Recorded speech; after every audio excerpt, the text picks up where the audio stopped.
বাংলাদেশের ইতিহাসে একটি খারাপ নজির হয়ে থাকবে।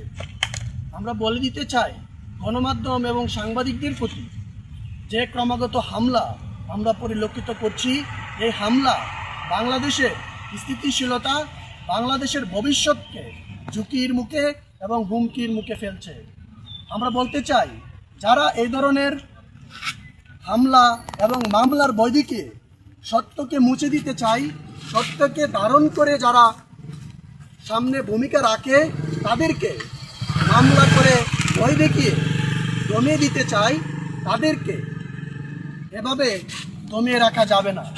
আমরা বলতে চাই, বাংলাদেশ জাতীয়তাবাদী ছাত্রদল যদি এই পথ ভবিষ্যতেও বেছে নেয়, তাহলে তারা ফেসিবাদী কায়দায়, ফেসিবাদী যে কায়দায় আস্থা করে নিক্ষিপ্ত হয়েছে, একই কায়দায় তারা ভবিষ্যতে নিক্ষিপ্ত হবে।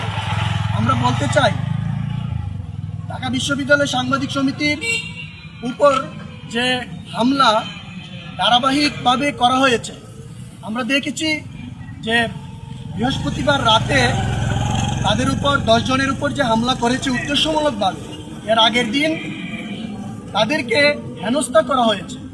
আমরা দেখেছি জাতীয়তাবাদী ছাত্রদলের শীর্ষ নেতৃবৃন্দ এ ঘটনায় দুঃখ প্রকাশ করেছে। কিন্তু আমরা বলতে চাই যে এর আগের দিন যদি তারা হেনস্থার শিকার হয়ে থাকে, তো পরের দিন তারা উদ্দেশ্যমূলকভাবে হামলার শিকার হবে কেন?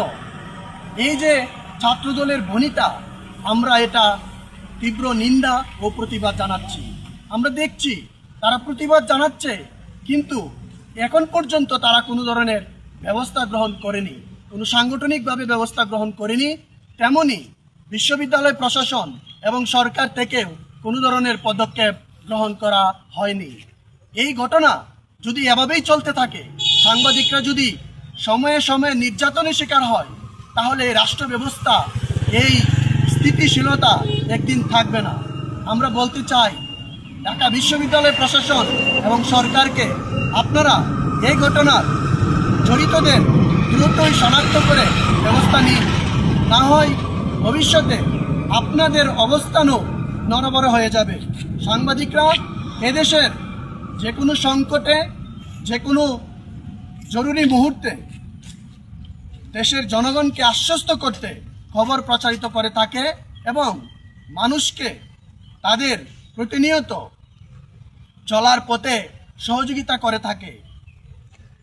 এক্ষেত্রে আমি বলতে চাই যে ঢাকা বিশ্ববিদ্যালয় প্রশাসন দ্রুতই এ ঘটনার জড়িতদের শনাক্ত করে বিশ্ববিদ্যালয় থেকে বহিষ্কার, এবং সরকারকে বলে দিতে চাই যে থানার ভিতরে এ ঘটনার যে হামলা হয়েছে একটা পুলিশি বেষ্টনীর মতো জায়গায়, এটা আমরা মেনে নিতে পারি না।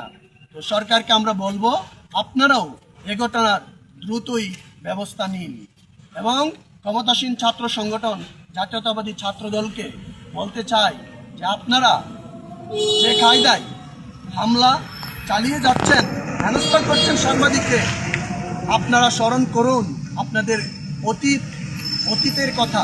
আপনারা যখন নির্যাতিত, নিপীড়িত ছিলেন, সাংবাদিকরা আপনাদের পাশে ছিল, আপনাদের কণ্ঠকে উচ্চারিত করেছে গণমাধ্যমে। কিন্তু আপনারা সেই ছাত্রলীগের মতোই যদি একই কায়দায় ভূমিকা রাখেন, তাহলে ছাত্রলীগের যে পরিণতি বরণ করতে হয়েছে, আপনারাও একই পরিণতি বরণ করবেন। সাংবাদিকদের প্রতি এই ধরনের হামলা আপনারা বন্ধ করুন, ভবিষ্যতে যাতে আপনাদের কোনো সদস্য এই ধরনের হামলার দুঃসাহস আর না দেখায়। আমরা বলে দিতে চাই,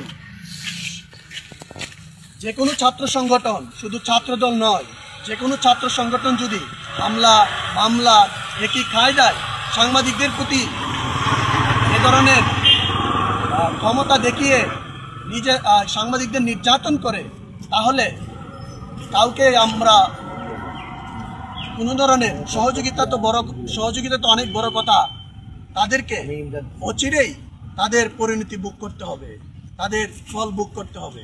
আমরা ঢাকা বিশ্ববিদ্যালয় সাংবাদিক সমিতি যে 3 দফা দাবি, সেটার সাথে আমরা পূর্ণ সমর্থন জ্ঞাপন করছি, এবং আমরা একই সাথে উচ্চারিত করছি যে ক্যাম্পাস সাংবাদিকদের জন্য আপনারা একটি তাদেরকে দৃষ্টান্তমূলক শাস্তির আওতায় নিয়ে আসার জন্য দাবি জানিয়েছে। ইতিমধ্যে তারা 3 দফা দাবি জানিয়েছে। বাংলাদেশ সরকার, রাষ্ট্রীয় প্রশাসন এবং ঢাকা বিশ্ববিদ্যালয় প্রশাসনের কাছে তারা এই দাবিগুলি তুলে ধরেছে। হামলার প্রায় 48 ঘন্টা পার হতে চলেছে, এখন পর্যন্ত কোনো দাবি আদায় হয় নাই। কোন কারণে সে দাবি এখন পর্যন্ত আদায় হয় নাই সে বিষয়টি আমরা এখনো জানতে পারিনি। শাহজালাল বিশ্ববিদ্যালয় প্রেস ক্লাব, ঢাকা বিশ্ববিদ্যালয় সাংবাদিক সমিতির যে 3 দফা দাবি, সেই দাবির সাথে সংহতি প্রকাশ করছে এবং দ্রুততম সময়ের মধ্যে সেই দাবিগুলো পূরণের দাবি জানাচ্ছে। আমরা অতীতেও দেখেছি ক্ষমতাসীন দলের ছাত্র সংগঠনগুলো বিভিন্ন সময় সাংবাদিকদের উপর দমন পীড়ন, হামলা, হেনস্থা এবং নির্যাতন, অত্যাচারের স্টিম রোলার চালিয়েছে। 5 আগস্ট পরবর্তী এই সময়ে সাংবাদিকদের উপর দমন পীড়ন এবং হামলা, অত্যাচার, নির্যাতন সেটা কোনোভাবেই গ্রহণযোগ্য নয়। তাই আমরা বলিষ্ঠ কণ্ঠে জানাতে চাই, সাংবাদিকদের উপর এই ধরনের দমন পীড়ন, হামলা কোনোভাবেই গ্রহণযোগ্য হবে না।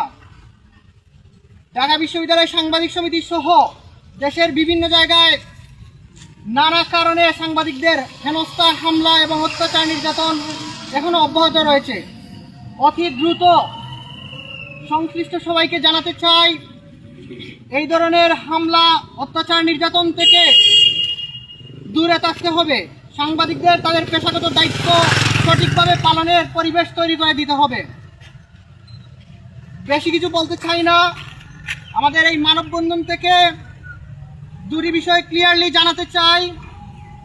প্রথমত হচ্ছে, ঢাকা বিশ্ববিদ্যালয় সাংবাদিক সমিতির যে দাবিগুলো জানিয়েছে, এই দাবিগুলো অতি দ্রুত সময়ের মধ্যে আদায় করতে হবে। দ্বিতীয় যে বিষয়টি বলতে চাই, পেশাগত দায়িত্ব পালনকালে সাংবাদিকদের উপর শুধু ক্ষমতাসীন দলের ছাত্র সংগঠন নয়, যে কোনো ছাত্র সংগঠন, যে কোনো ব্যক্তি, যে কোনো প্রতিষ্ঠান সাংবাদিকদের কোনোভাবে দমন করতে পারবে না, সে বিষয়টি নিশ্চিত করতে হবে এবং স্বাধীন সাংবাদিকতার পরিবেশ নিশ্চিতের জন্য কাজ করে যেতে হবে। আজকে এখানে উপস্থিত হওয়ার জন্য সবাইকে ধন্যবাদ জানাচ্ছি এবং সংশ্লিষ্টদের এই বিষয়ে যথাযথ পদক্ষেপ দ্রুততম সময়ের মধ্যে নেওয়ার জন্য আহ্বান জানাচ্ছি। ধন্যবাদ সবাই।